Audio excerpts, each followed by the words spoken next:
Well, I got here a little bit early, probably about 15 minutes early, but I'm in St. Paul, Minnesota at the Starcade Arcade.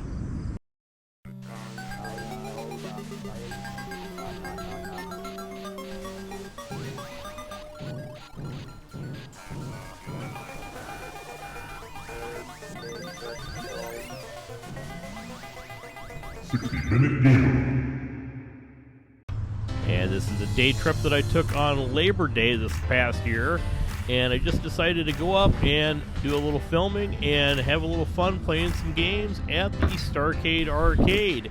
I'm having a heck of a time finding the entrance, and it's no big deal right now because I got to here about 15 minutes early, and I'm just kind of checking out this building. It looks like it was an old brewing company, and you can see from the intro that I had here that it is basically right next to the Schmidt Brewery, and there's a great patio. They got a lot of room to grow here, a lot of room to do some new things. And here's the entrance, and I am going in. And I've never been to this place, so I had no idea what I was walking into. This place was so clean. They've got so much room to grow into this place. I don't know if the owners own the whole building or if they just rent this one part, but here to the left is the Starcade Arcade, and in here you'll go up to the bar and you'll be greeted by the general manager, and he will basically you give him your $20 and you get a wristband and you can play as long as you want from open to close. And the games here, I'm telling you, man, they are taken care of with TLC, man. There is some love into these games. There's another arcade in the St. Paul area, and I've gone to that one several times. And every time I go to that one, these arcade games are just beat up. Some of the buttons aren't even working that great, and most of the controls are just not even close to being spot on. They're way off.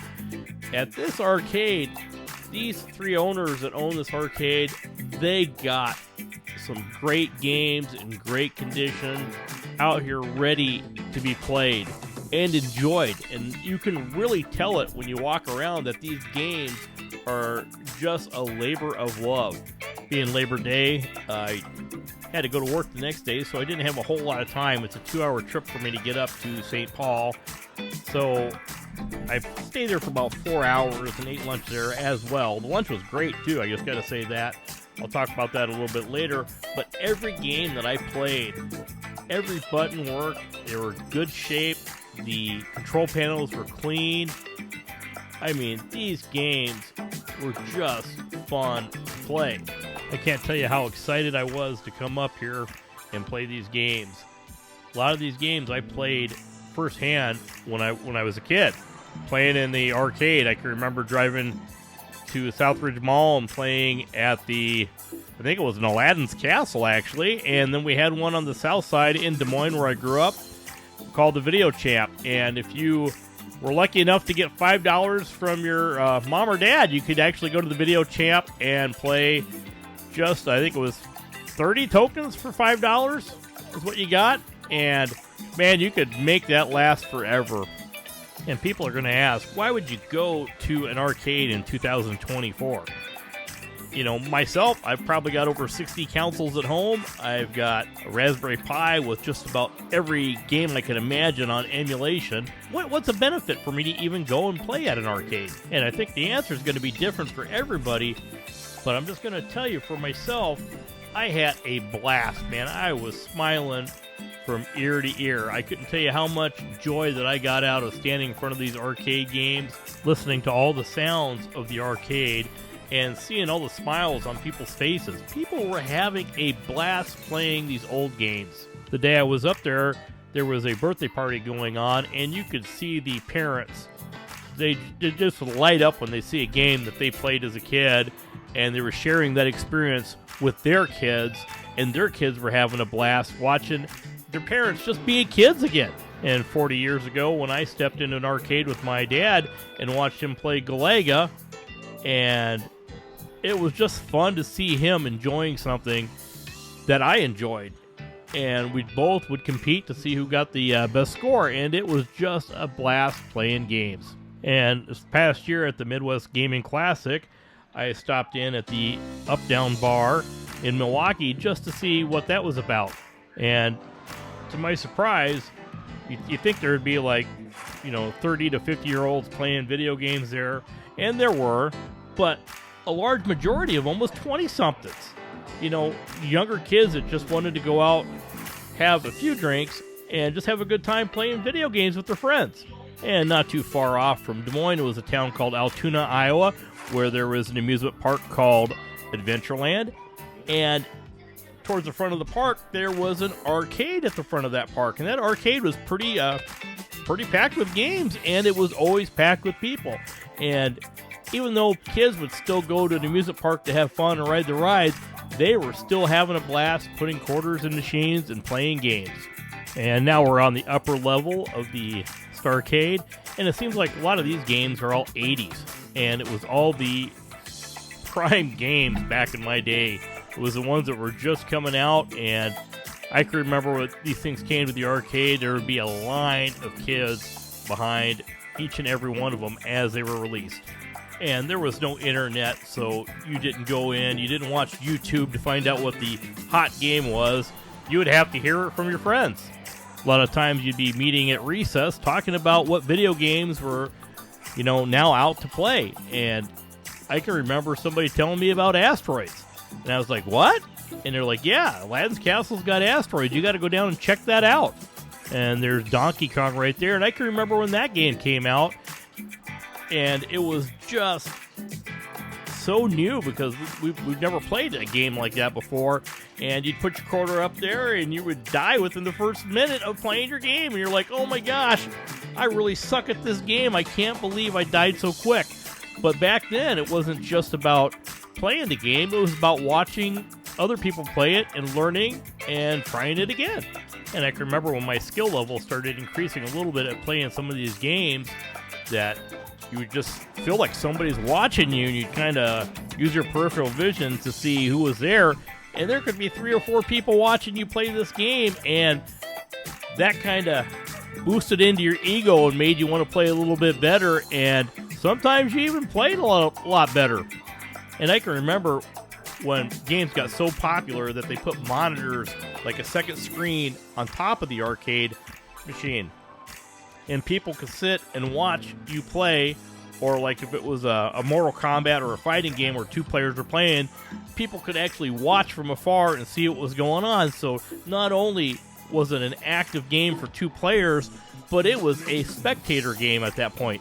And you never see those things anymore. And even some of these retro game shows that I go to, you never see any of those topper monitors where people could watch above it.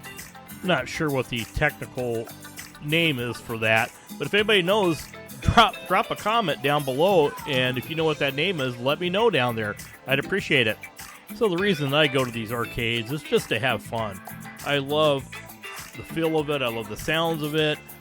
I love standing in front of a game and playing. And I'm going to tell you, you can even see on that screen right there, these CRTs at this arcade were great, man. They were crisp. There wasn't burn-in.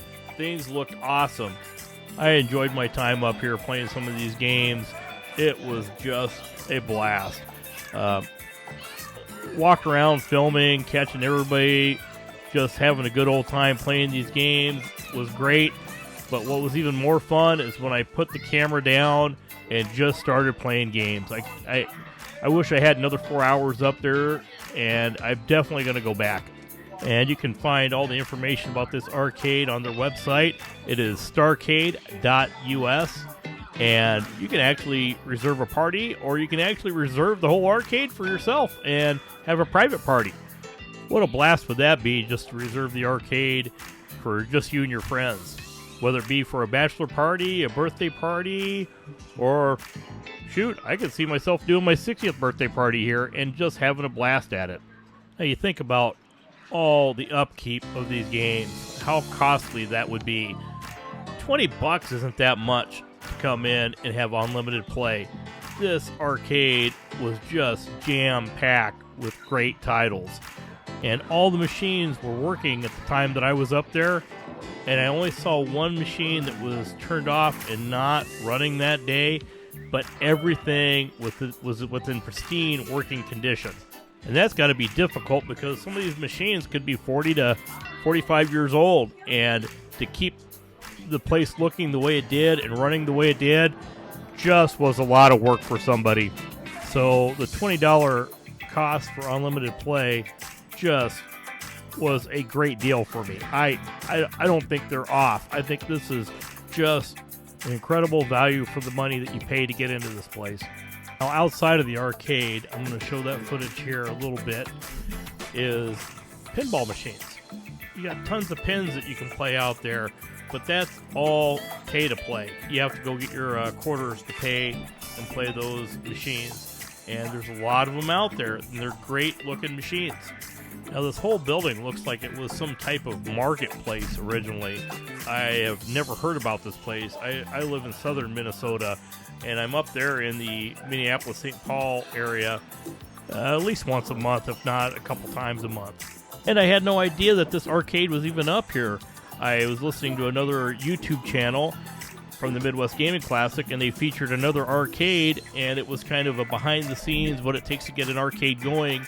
And they had mentioned the Starcade was helping them out and showing some of their books and showing them how to keep the arcade running. And I found out about it by watching that. And that was done by Jason Garris, and he is the panel director of the Midwest Gaming Classic.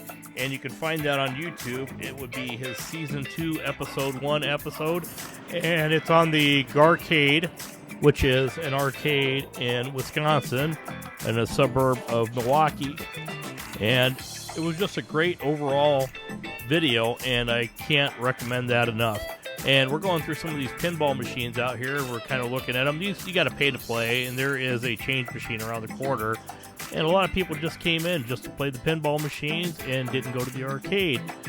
But the arcade, I'm telling you, it is where I spent all my time in there. And I have to get back here and play some of these pinball machines and give them some love too. But this whole experience was just great. And as you kind of can see in the background there's a lot of empty places where I think they had businesses at one time. And we really don't have a Minnesota gaming convention. And what a wonderful place this would be to have a smaller video game convention right here in Minnesota. It would be a great place to have a vendor floor, and it would be a great place that you could actually work that arcade in and drive some business to the arcade all year round by bringing people in here and making them aware that this arcade is actually located in St. Paul. And just throwing that out there to you guys. If you guys want to use that, I will definitely attend the Starcade Con, and if you needed some help, I would actually come up there and help you work it. And I can remember going to my first Midwest Gaming Classic and seeing all these pinball machines lined up with price tags on them. And they were anywhere from $8,000 to $12,000. And I thought to myself in my head, I was like, who in the heck is going to pay this much for a pinball machine? I was just like, was dumbfounded that they would be costing that much. So I went out to lunch that afternoon, and I came back, and to my surprise, there were sold signs on every single one of those machines. I was dumbfounded. I couldn't believe people would just drop that amount of money on the pinball machines. And it became one of my favorite things to do at a convention is to play some pinball too. And I'm back in the arcade, and from this point on, I think I'm just going to be strapping the GoPro on my chest and walking around playing some video games. So I just want to thank you all for watching this video. And if you liked what you see here, please hit the like and subscribe button. I really appreciate it. Having a blast doing some of this content for you guys. I wish I had a little more time to generate some more content, but the reason I'm called the 60-Minute Gamer is because I literally get to play an hour here and there. I work about 11 hours a day, 6 days a week, and it's hard to get a lot of gaming done with that much of a work schedule. I do have a passion for gaming, and I love to play games. Just wish I had a little more time. If you guys are up in the St. Paul area, please stop in and check this arcade out. You are not going to regret it. This arcade is a great arcade. It's clean, and you're just going to have a blast playing some of these games. I mean, I literally wanted to play 4 more hours there, and I could have easily done that. Set some time aside. It just depends on how much of a gamer you are and how much you want to play. Set some time aside and check out the Starcade Arcade up in St. Paul, Minnesota. Now for the second part of this video, I'm just going to go run around and play some games. You don't have to sit here and watch the games as I'm playing them, but I'll talk a little bit, and we'll just keep on showing you some of the arcade games that they have. Right now I'm playing Donkey Kong, and I think the audio was a little bit off on this. I don't know why, but the controls were working good, and there I'm going to get up and complete the first level. Something I couldn't do as a kid right away when it first came out, but obviously I didn't jump to the elevator right away. I did some editing and I cut some stuff out here, but just had a blast revisiting this game and playing Donkey Kong once again. Now, as I walked around the arcade shooting video, did you see your favorite arcade machine there? If you did, put in a comment down below what it was, and if you didn't see it, put one that you didn't see there that you played all the time. This one really had me going. It was Tron, walking up to it, seeing all the black lights, the black light painting on the sides, the green, the orange, the blue, just popping. It just brought up memories of when I was a kid. The controls felt just like it did back then. They did a really good job upkeeping this arcade machine. I can't tell you how much fun I had playing this. And I sat there and played for a while, and I looked up at that high score that was registered as a high score, and I thought, who in the heck played it this long that they got that freaking high of a score? It was just flipping awesome. I can remember going and seeing the movie, and the movie was okay. I liked the movie, but this game I liked a whole lot better. I do have this on the Xbox 360. I bought it right when it came out in the arcade, and I thought, what a great game, and it just is not the same. But when you play it here on the arcade machine itself, you just get all those feels of the 80s come right back to you. Even though I own this at home, this is one of those machines that I see in an arcade, I am going to go up and I'm going to play the thing. It just brings back so much memories. I like that they had the volume up on this one because the music just makes it, and all the sounds make it. And when I was up there on the upper platform of the arcade, I could hear somebody playing Tron, and I knew they had a Tron machine there. It's just one of those machines that it's got a distinctive sound to it that you're going to remember it. And here's Wizard of War. And I really didn't know what I was doing when I first came up to that machine. I was hitting all the wrong buttons again, and it took me a little bit to get back into it. But now here is Lunar Lander from Atari, and you can see down there the red button. Those are the volcano buttons, and they are so distinctive for Atari games. It was just fun to actually get on here and play this machine once again. I played this a lot on my VIC-20, but it isn't just the same without the original controls. You got that handle that you use for the throttle to get back in there and try to get your lander to land on these little tight spots. And I am just having a heck of a time. Am I going to stick this one or am I going to blow it up? Well, I'm going to tell you, I edited this down. I'm going to stick it. Every landing is going to be a happy landing when you are in control of the editing. Now here's Venture. I really never played this one. I played it on my Atari 2600 and the ColecoVision, but I never really played it in the arcade, so I stopped and gave this a whirl and played it for a little bit and enjoyed it. And let's take a look at Centipede here. And got a little glare on the screen, but man, these screens look great. And all the controls work good. You can see that they had the volcano buttons for the player 1, player 2 select on there. And this trackball felt great. And I can remember playing this on the Atari 2600 too, and it wasn't a disappointment then. Now here was a section of the arcade where they had some rhythm games. And they were Japanese, and I've never seen any of these, and I thought I'd go give them a whirl. I always liked Taiko Drum on the PS2 when that came out, And I do like some of these rhythm games, so I thought I'm going to give this a try. And even though I don't read Japanese, that I'm going to see what I can figure out here. And I don't know if I'll get a copyright strike on this for the music, but I really barely can hear it. But you can see it is just a rhythm-based game, and it'll get a little bit harder as you go down.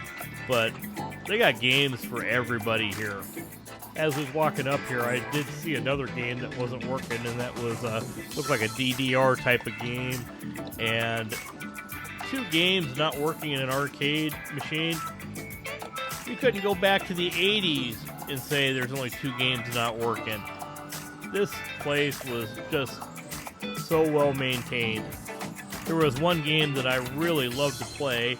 I actually had it on the VIC-20, and I do have it still on my Atari 5200, and that's a Star Trek simulator. And it's not the same playing at home as it was playing in the arcade. In the arcade, there was a stand-up version and there was a sit-down version. The sit-down version I loved because it was like you were in the captain's chair.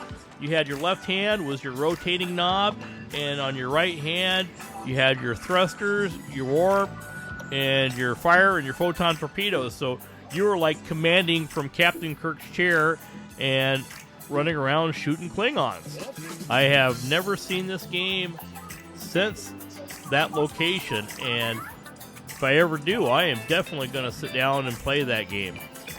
Now here's Moon Patrol.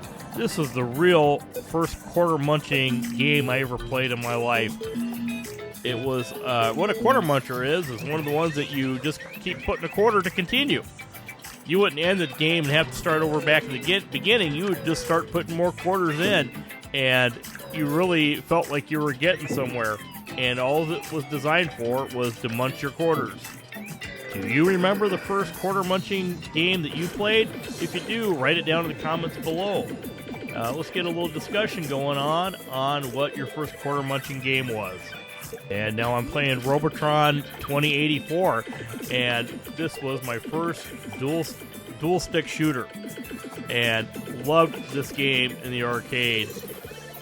And I have it at home. I've got it on a lot of platforms, but there is nothing like playing it on, on an arcade machine, the original one. This is just so much fun. This is one of those games I'm going to play every time I see it. I'm going to go drop some quarters in it, even if it's bad. That other arcade I was mentioning earlier in the video, it's a multi-cade. It's got different types of games on it, but you can choose Robotron to play, and there's so much screen burn-in, and the controls just do not feel the same. When I step to this one and I put both hands on both those joysticks, I just got that feeling that I was back in the arcade when that game first came out, and I have fun playing it. And it's one of my favorite games because I include some of the video in my bumper for each and every YouTube video that I put out.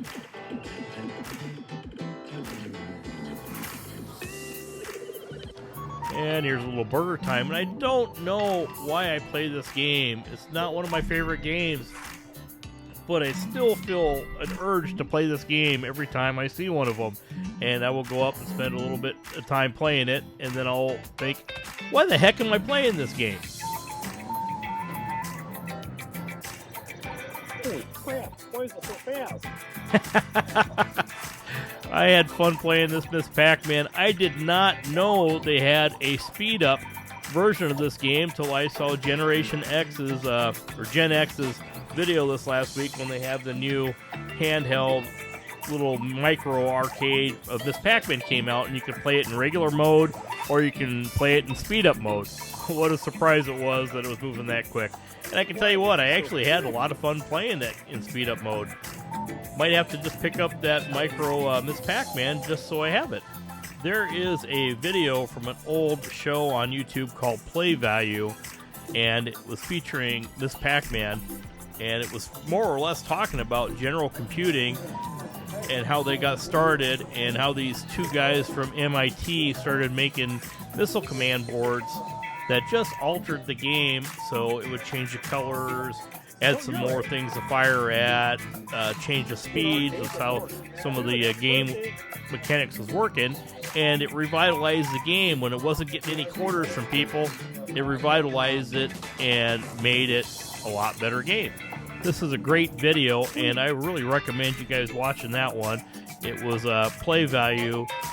You know, I think I mentioned another video earlier. I'm going to put both those videos in the description, so if you want to go watch some of those videos, they will be there for you to watch. Now, this wasn't the first Space Invaders game that I got to play on when I was a kid. I can remember the first one that came out, and that was really the first time my dad took me in an arcade because he wanted to play Space Invaders, and it was the first time I got to see an arcade machine.